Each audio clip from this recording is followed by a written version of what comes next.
வணக்கம் நண்பர்களே and welcome to FinWiz 12th episode the Fridays Fire Chatsல நம்ம கூட இன்னைக்கு இருக்கிறது Karthik from Joker Creations. Hi Karthik, how are you? Hi sir, வணக்கம் sir. நல்லா இருக்கேன். நீங்க எப்படி இருக்கீங்க? Fantastic Karthik, thanks a lot. Karthik நம்ம லாஸ்ட் 2 எபிசோடா நம்ம கூட டிஸ்கஸ் பண்ணிட்டு இருந்தாரு. நம்ம நிறைய இந்த வருமானத்தை பத்தியும் செலவு பத்தியும் நம்ம பேசிட்டு இருந்தோம். அப்போ கார்த்திக் வந்து ஒரு முக்கியமான ஒரு கேள்வி கேட்டாருங்க. அதாவது இந்த பட்ஜெட்டிங் பண்றது வந்து ரொம்ப முக்கியம் அப்படின்றத நம்ம டிஸ்கஸ் பண்ணோம் இல்லையா, அது எப்படி பண்றது அப்படின்னு கேட்டாரு. அதுதான் நம்ம இந்த வாட்டி வந்து இந்த எபிசோட்ல டிஸ்கஸ் பண்ண போறோம்.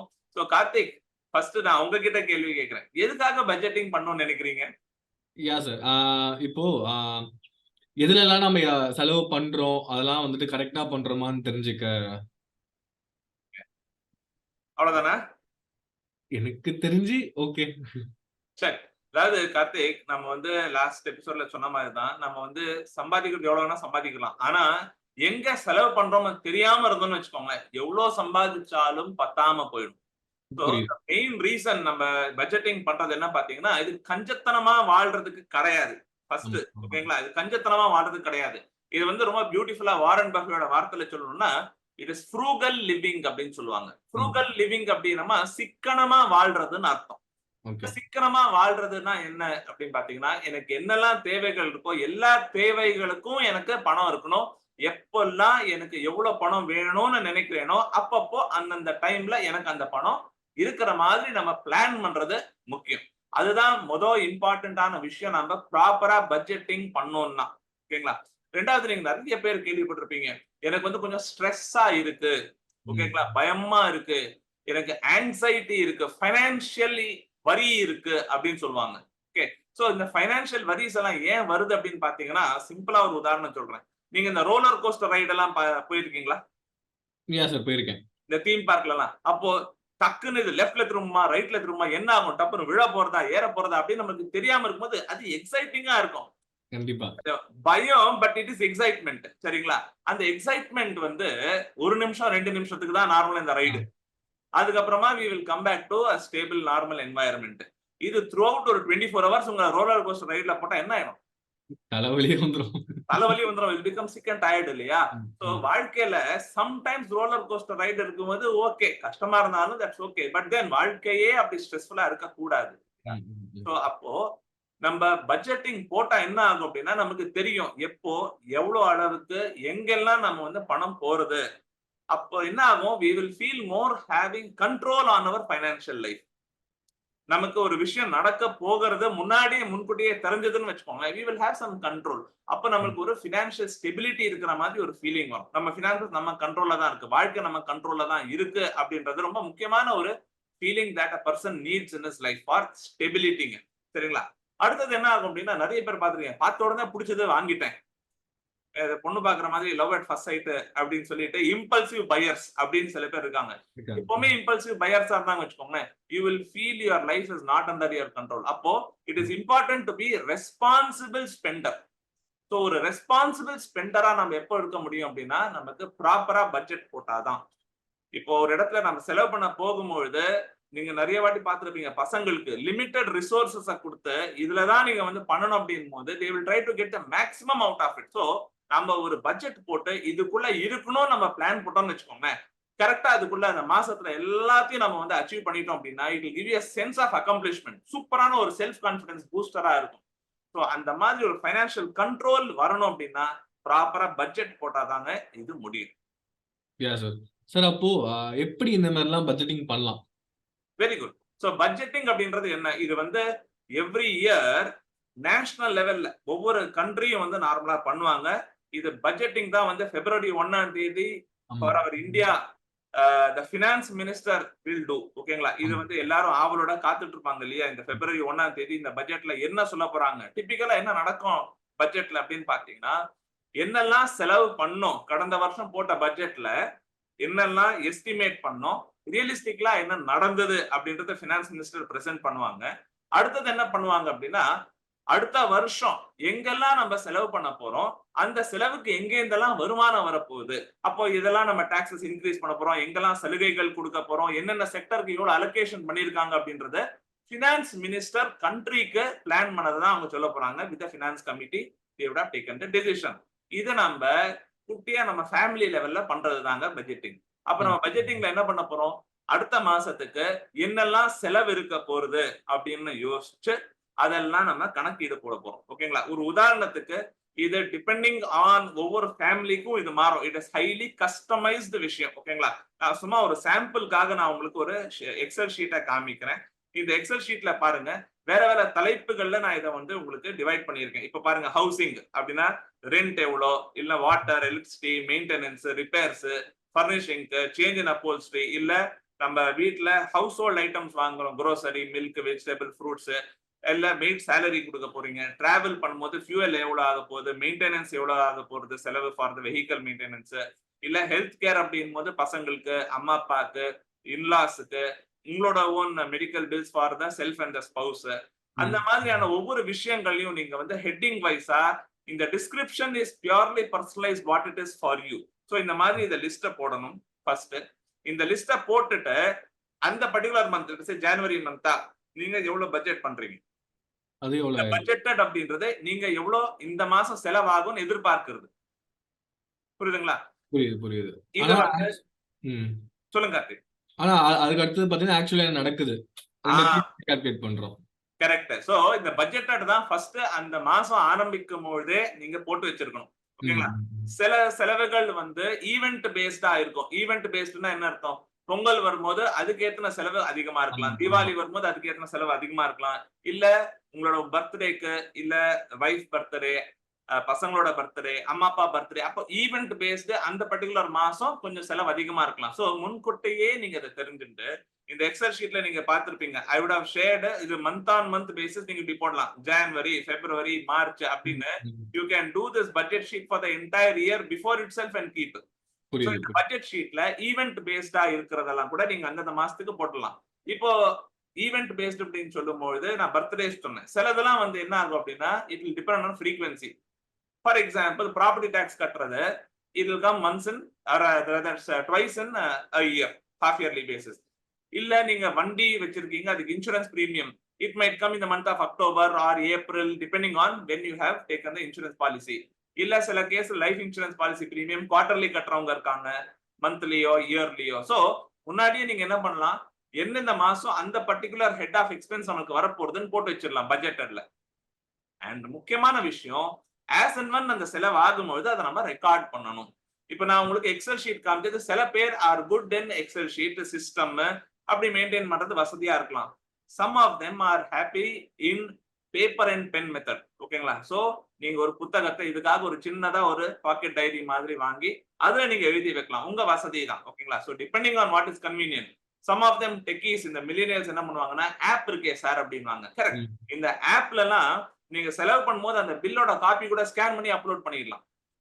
அந்த மாதிரி ஃபெசிலிட்டி எல்லாம் கூட இருக்கு. So depending on what is convenient for you, have a method of recording it. புரியுது புரியுது சார். நீங்க கேட்கலாம் how frequently to record it அப்படின்னு கேட்கலாம். ஆமா. இப்போ நீங்க காமிச்சதெல்லாம் ரொம்பவே நல்லா இருக்கு. சோ எப்படிலாம் நம்ம பட்ஜெட் அந்த எக்ஸல் ஷீட்லாம் நீங்க காமிச்சீங்க. ஆனா இதுக்கு வந்துட்டு நடைமுறைக்கு கொண்டு வரதுக்கு ஒரு டிசிப்ளினா கொண்டு போகணும்ல. அதுக்கு வந்துட்டு டிப்ஸ் அண்ட் ட்ரிக்ஸ் கொஞ்சம் ஈஸியான மெத்தட்ல நீங்க சொன்னீங்கன்னா. கண்டிப்பா. see இது எப்பொழுதும் நான் சொல்லுவேன், it is always about the ஃபேமிலிங்க. இது நீங்க சம்பாதிக்கிறீங்க எதுக்காக அப்படின்னா இட் இஸ் ஃபார் ஒரு ஹாப்பியா ஒரு ஃபேமிலிக்கு நல்லா இருக்கணும், நல்ல லைஃப் ஸ்டைல் இருக்கணும் அப்படின்னு. செலவு பண்றதும் ஃபேமிலிக்காக தான். So it is important to involve the family in this entire budgeting ப்ராசஸ்ங்க. அப்போ நீங்க பட்ஜெட்டிங் போடும் பொழுதும் ஃபேமிலியோட இன்வால்வ்மெண்டோட போடணும். உதாரணத்துக்கு கல்யாணம் ஆனவங்க, it is important as a கப்பல், ஹஸ்பண்ட் அண்ட் வைஃப் ரெண்டு பேரும் உட்கார்ந்து இதை டிஸ்கஸ் பண்ணணும். இந்த மாசம் என்னெல்லாம் செலவாக போகுது, பசங்க இருந்தா பசங்களுக்கு அந்த தெளிவு இருந்ததுன்னா பசங்களையும் இன்வால்வ் பண்ணலாம். கல்யாணம் ஆகலையா, நார்மலி இதை வந்து அம்மா அப்பா கூட டிஸ்கஸ் பண்ணி பண்றீங்களா, இல்ல சில வீட்டுல அம்மா மட்டும் தான் இதை பார்த்துப்பாங்கன்னு இருக்கும். டிபெண்டிங் ஆன் உங்க ஃபேமிலி சிச்சுவேஷன் எப்படி இருக்கோ அந்த ஃபேமிலி மெம்பர்ஸையும் நீங்க இன்வால்வ் பண்ணி இந்த பட்ஜெட் போடுறது எப்பொழுதும் நல்லது. முக்கியமான விஷயம், இந்த பொறுப்புகளை நம்ம வந்து டிவைட் பண்ணிக்கணும். உதாரணத்துக்கு நீங்க போட்ட செலவுகள்ல சில செலவுகள் வந்து என் வைஃப் பார்த்துப்பாங்க, சில செலவுகள் நான் பார்த்துக்கிறேன், சில இதெல்லாம் அம்மா பார்த்துப்பாங்க. அந்த மாதிரி ஏதாவது இருந்தது அப்படின்னா அதை பிரிச்சுக்கலாம், பொறுப்பை பிரிச்சுக்கலாம். இப்போ உதாரணத்துக்கு பர்சனலா சொல்றேன், எங்க வீட்டுல இந்த மைக்ரோ பினான்சஸ் இந்த மாதிரியான வீட்டு செலவுகள்லாம் வந்து நான் பெருசா தலையிட மாட்டேன், ஏன்னா எனக்கு தெரியாது. இந்த மைக்ரோ ஃபினான்ஸ் மேனேஜ்மெண்ட் எப்பொழுதும் இது லேடிஸோட department, because they're very good at it. ஓகேங்களா? So you have to give the credit where it is due இல்லையா? They're very good at it. So what they're good at it, நம்ம அதுக்கு பொறுப்பு கொடுத்தது better. My wife will do a proper budgeting. ஒவ்வொரு மாசமும் அடுத்த மாசம் என்னெல்லாம் செலவாக போறது, ஏதான ஃபங்க்ஷன் இருக்கா, நம்ம எங்க டிராவல் பண்ண போறோமா, இதெல்லாமே போட்டுட்டு எனக்கு சொல்லிடுவாங்க இதெல்லாம் செலவு இருக்க போகுது அப்படின்னு. கரெக்டா எவ்வளவு அமௌண்ட்டோ நான் வந்து அந்த மாச கடைசியில ஃபார் த நெக்ஸ்ட் மந்த் நான் கொடுத்துருவேன், கேஷ் கொடுத்துருவேன். இது எந்த அளவுக்கு அவங்க மெயின்டைன் பண்றாங்கன்னா, ஆஸ் அண்ட் வென் அந்த செலவு ஆகும்போது அதை எழுதி வைப்பாங்க. சப்போஸ் நான் எங்கேயான வெளியில இருக்கேன், இதை வாங்கிட்டு வான்னு என்கிட்ட சொல்றாங்க வச்சுக்கோங்களேன், ஏதோ மருந்து வாங்கிப்பா இல்ல ஏதாவது மளிகை சாமான் வாங்கிட்டு வா வீட்டுக்கு வரும்போதுன்னு சொன்னாங்கன்னா, சப்போஸ் நான் அதை வாங்கிட்டு வந்தேன்னா எனக்கு ரீஇம்பர்ஸ்மெண்ட்டும் பண்ணிடுவேன். ஏன்னா மாசம் பிகினிங்லேயே அதுக்கு உண்டான காசு கொடுத்துட்டேன்ல. she is so good at it that she will reimburse me that money what I have spent. இந்த பட்ஜெட் போடுறதோட காரணமே to have a control on where we are spending and to share the responsibility. முக்கியமா that is important. இந்த responsibility sharing அப்படின்னு சொல்லும்பொழுது இதுல எந்த விதமான ஈகோஸும் நடுவுல வரக்கூடாது, அதையும் நம்ம பார்த்துக்கணும். சரிங்களா? having said that, ரெண்டாவது முக்கியமான ஒரு பாயிண்ட் என்னன்னா, செலவுகள்ல சிலது டிஸ்கிரிஷனரி இருக்கும், நான் டிஸ்கிரிஷனரி இருக்கும். டிஸ்கிரிஷனரி அண்ட் நான் டிஸ்கிரிஷனரி நம்ம லாஸ்ட் எபிசோட்ல பேசுன மாதிரி தான். நான் டிஸ்கிரிஷனரில அது வந்து மாறாதது, உங்களுக்கு அதுல கண்ட்ரோல் கிடையாது. உதாரணத்துக்கு நீங்க ரெண்ட், இஎம்ஐஸ் அப்படின்னா கண்ட்ரோல் இருக்காது. ஓகே, நீங்க டிசிஷன் மேக்கர் மட்டும் கிடையாது அதுல. டிஸ்கிரிஷனரி அப்படின் போது there is a possibility that it can change, it is under your control, மாறக்கூடியது. அண்ட் இந்த எக்ஸ்பென்ஸ் ட்ராக்கர்ல நான் என்ன சொல்றேன் அப்படின்னா, இதை வேற வேற கலர் கோட்டிங்ல கொடுங்க. எதெல்லாம் டிஸ்கிரிஷனரியோ வேற கலர், நான் டிஸ்கிரிஷனரி வேற கலர். இது நீங்க வந்து பேப்பர் அண்ட் பென்ல எழுதுறதா இருந்தா கூட you can use different colour pen to make a note of that or a different sheet. ஓகேங்களா? சோ இந்த discretionary and non discretionary expense எழுதுனதுக்கு அப்புறமா இந்த நான் டிஸ்கிரிஷனரி உங்களுக்கு மாறாதது இல்லையா? அப்போ நீங்க என்ன பண்ணணும், டிஸ்கிரிஷனரி எக்ஸ்பென்சஸ் மாறி இருக்கா ஒவ்வொரு மாசம் முடியும் பொழுது இதை நம்ம செக் பண்ணணும், அனலைஸ் பண்ணணும். சம்டைம்ஸ் அதிகமா செலவாயிருக்கலாம், சம்டைம்ஸ் கம்மியா செலவாயிருக்கலாம். எங்கெல்லாம் நம்ம வந்து அதிகமா செலவு பண்ணியிருக்கோம், இத வந்து ஏதான ஒரு கண்ட்ரோல் வச்சிருக்க வாய்ப்பு இருக்கா, இல்ல நாம தப்பா கணக்கு போட்டோமா, பட்ஜெட்டிங் போட்டோமா, இத பேஸ் பண்ணி நாம அனலைஸ் பண்ணதன் பிறகு ஒரு ஃபீட்பேக்கா ஃபீட் ஃபார்வர்டுக்கு you will have to make a next month budget accordingly or next quarter budget accordingly, so that it keeps revising. நீங்க நார்மலா இந்த விலைவாசி ஏறும்னு சொல்லுவாங்க இல்லையா இன்ஃப்ளேஷன்னால. So as and when there is adjustment to inflation, நீங்க மாசம் செக் பண்ணும்பொழுது you will know whatever adjustments need to be done. அதுக்கு ஏற்ற மாதிரி அதிகமா சம்பாதிக்கணும்னா கூட நீங்க பிளான் பண்ணிடலாம். ஓகேங்களா? அது ரெண்டாவது முக்கியமான விஷயம். மூணாவது முக்கியமான விஷயம் என்ன அப்படின்னா, when we have to bring control, சில பேர் சொல்லுவாங்க, சார் இதெல்லாம் பேப்பர்ல நல்லா இருக்கு, செயல்முறையில கொண்டு வரும்போது கஷ்டமா இருக்கு, அப்ப நான் என்ன பண்ணட்டும், கண்ட்ரோல் இல்லாம சில வாட்டி செலவு பண்ணிடுறேன். So I would suggest have ஒரு பாக்கெட்டட் மெத்தட் ஆஃப் ஸ்பெண்டிங். அப்படின்னா என்ன, என்வலப்ஸ் எடுத்துட்டு, இது டிபிக்கலா இந்த போஸ்டல் என்வலப் எல்லாம் இருக்கு பாத்தீங்களா, எடுத்துட்டு இந்த பர்டிகுலர் எக்ஸ்பென்சஸ்க்கு இந்த அமௌண்ட் அப்படின்னு பிசிக்கலா அந்த கேஷை அந்த என்வலப்ல போட்டு வச்சிருங்க. உதாரணத்துக்கு நீங்க வந்து ஈட்டிங் அவுட், உதாரணத்துக்கு சொல்றேன், ஈட்டிங் அவுட் 5000 ரூபாய், என்ன மூவிஸ் 2000 ரூபாய் அப்படின்னு நீங்க போடுறீங்க அப்படின்னா அந்த என்வலப்ல ஈட்டிங் அவுட்னு போட்டு அந்த 5000 ரூபாய் அதுக்குள்ள போட்டுருங்க. So like that have various envelopes, வேற ஒவ்வொரு பக்கெட்டட் ஹெட் ஆஃப் எக்ஸ்பென்ஸ் நான் என்ன சொன்னேனோ அதுக்காக அந்த பணத்தை போட்டு வச்சிடலாம். ஸோ நம்ம இங்க என்ன ரெஸ்டாரண்ட் போறோம், வெளியில சாப்பிட போகும்போது அந்த ஈட்டிங் அவுட் என்வலப்ல இருந்து நம்ம பணத்தை எடுக்கணும், மீதி இருக்கிற பேலன்ஸ் அதுல போட்டுடணும். அப்ப என்ன ஆகும், ஒரு 2வது வாரமே அந்த என்வலப் காலியா எடுத்துன்னா அடுத்த 2 வாரம் வெளியில சுத்த முடியாது, ஈட்டிங் அவுட் போக முடியாது. அப்படின்றது ஆட்டோமேட்டிக்கா ஒரு செல்ஃப் இம்போஸ்ட் டிசிப்ளின் நமக்கு வந்துடும். சார் இப்போ வந்து நம்ம டிஜிட்டல் இந்தியாவா மாறிட்டு வரோம். சோ அந்த ஒரு காலகட்டத்துல பார்த்து நிறைய பேர் வந்துட்டு இந்த கேஷ் செலவு பண்ண யோசிக்கிறாங்க, பண்ண மாட்டாங்க. சோ அந்த மாதிரி ஆளுங்களுக்கு, மக்களுக்கு வந்துட்டு எப்படி வந்து கொண்டு வரலாம், எப்படி பண்ணலாம் இதை? இந்த discipline is not on cash R digital, discipline is all here. சரிங்களா? இந்த இடத்துல நம்ம டிசிப்ளின் தெளிவா வந்துட்டோம் அப்படின்னா, இது கேஷ் மெத்தடா இருந்தா டிஜிட்டல் மெத்தடா இருந்தா டிஜிட்டலுக்கும் நம்ம பண்ணலாமே. இப்ப நீங்க யூபிஐல பண்றாங்க நிறைய பேர், இந்த ஜிபே எல்லாம் யூஸ் பண்றாங்க, போன்பே, பேடிஎம், வாட் எவர். அப்ப என்ன ஆகும் அப்படின்னா அந்த வாலெட்ல அந்த மாசம் beginning, if you are using mobile wallets for making payment, அந்த பேமெண்ட் வாலெட்ல you should load only that particular amount what is budgeted for that particular month. அந்த வாலெட்ல பணம் காலியாச்சு 20ஆம் தேதி அப்படின்னா கம்முன்னு இருக்கணும். ஓகே, வேற வழி இல்ல. So you should be careful. So load only that amount that is required in the wallet for that budgeted expense. ரெண்டாவது சில பேர் இந்த யூபிஐல பேங்க் அக்கவுண்ட்ல இருந்து யூபிஐ பண்ணுவாங்க, டிரான்ஸ்ஃபர் பண்ணுவாங்க. அப்போ என்ன ஆகணும் அப்படின்னா, couple of us have multiple bank accounts. அப்போ அந்த மல்டிபிள் பேங்க் அக்கவுண்ட்ஸ்ல இயர்மார்க் ஒரு பர்டிகுலர் பேங்க் அக்கவுண்ட் இந்த மாதிரி செலவுகளுக்கு நீங்க இயர்மார்க் பண்றீங்கன்னு வச்சுக்கோங்க. அப்போ அந்த பேங்க் அக்கவுண்ட்ல have only what is required for that month expense. உதாரணத்துக்கு 50,000 ரூபாய் மாச செலவுனா அந்த 50,000 மட்டும் தான் அந்த பேங்க் அக்கவுண்ட்ல வச்சுக்கணும். அண்ட் யூபிஐ பேமெண்ட்ஸ் பண்ணும்பொழுது அந்த பேங்க் அக்கவுண்ட் மட்டும் தான் நீங்க யூஸ் பண்ணணும் ஃபார் மேக்கிங் த பேமெண்ட். அப்ப என்ன ஆகும், you can check the balance. நீங்க டிரான்சாக்ஷன் பண்ணதும் வீட்டுக்கு வந்த அப்புறமா அதை நோட் பண்ணி வைங்க. நோட் பண்ணி வைக்கும் போது பேலன்ஸ் எவ்வளவு இருக்குன்னு யூபிஐ நீங்க செக் பேலன்ஸ் இருக்குல்ல, பேலன்ஸ் செக் பண்ணும்போது ஆட்டோமேட்டிக்கா ஒரு சார்ட் ஆஃப் டிசிப்ளின் உங்களுக்கு தானா வந்துடும். சில பேர் கிரெடிட் கார்டு கூட யூஸ் பண்ணுவாங்க, யூபிஐ எல்லாம் கிடையாது, டிஜிட்டலி ஐ யூஸ் கிரெடிட் கார்டு அப்படின் போது கிரெடிட் கார்டு கூட couple of us have multiple credit cards. 3-4 credit card வச்சிருக்கலாம். ஒரு கிரெடிட் கார்டை specially year market only for வீட்டு செலவுகளுக்காக. some of them பிசினஸ் பண்றவங்க எல்லாம் for fuel and business expenses ஒரு கார்டு அப்படின்னு வச்சிருக்கலாம். சோ வீட்டு செலவுக்குன்னு ஒரு கார்டை வச்சிருந்து நெட் பேங்கிங்ல போயிட்டு அந்த கார்டுக்கு லிமிட் செட் பண்ணலாம். பர் டிரான்சாக்ஷன் லிமிட் செட் பண்ணலாம், பர் டே எவ்வளவு லிமிட்னு செட் பண்ணலாம், ஒரு மாசத்துக்கு எவ்வளவு limit. Even if bank has given you 2 lakh limit, நீங்க அதை கம்மி பண்ணி வச்சுக்கலாம். அதிகம் பண்றதுக்கு தான் நீங்க பேங்கோட பர்மிஷன் கேட்கணும், கம்மி பண்றதுக்கு பேங்கோட பர்மிஷன் தேவையில்லை. நீங்க தான் அதை செட் பண்ணணும் அந்த கண்ட்ரோல. பேங்க் கொடுத்த லிமிட் மாறாது, but you can have a lesser limit set on your credit card இல்லீங்களா. சோ அந்த மாதிரி லிமிட்ஸை நீங்களா செட் பண்றது தான். That's why I said it is always here that you put the limits and discipline so that you will have a controlled expenditure pattern.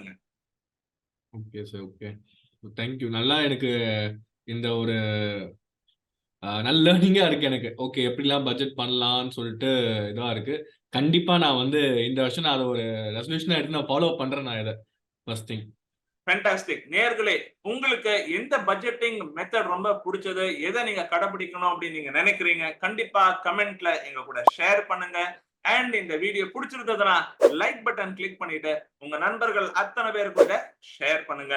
And கன்சிஸ்டன்டா FinWiz Friday fire சாட்ஸோட videos உங்களுக்கு வரணும் அப்படின்னா இந்த மாதிரி இன்னும் இன்ட்ரெஸ்டிங்கான சில டாபிக்ஸ் எல்லாம் பைப்லைன்ல இருக்கு. சேவிங், இன்வெஸ்ட்மெண்ட் பத்தி நிறைய நம்ம வந்து பேச போறோம். ஆனா அது அடுத்த எபிசோட்ஸ்ல உங்களை சந்திக்கும் வரை, Karthik, thanks a lot for joining this show. Thank you sir. Just to give you a brief about Karthik from Joker Creation, 22 member டீமை வச்சுட்டு இந்த வீடியோஸ் எல்லாம் இன்னும் அழகுபடுத்திட்டு அனிமேஷன் இந்த டிஜிட்டல் இதெல்லாம் கொண்டு வந்துட்டு உங்களுக்கு சூப்பரா இந்த வீடியோ கொண்டு வந்து சேர்க்கறதுக்காக ஹெல்ப் பண்ணிட்டு இருக்காரு கார்த்திக். எனக்கு thanks a lot Karthik for joining us on the show. Thank you sir. Thank you. See you viewers on our next episode. Till then, take care. Bye bye.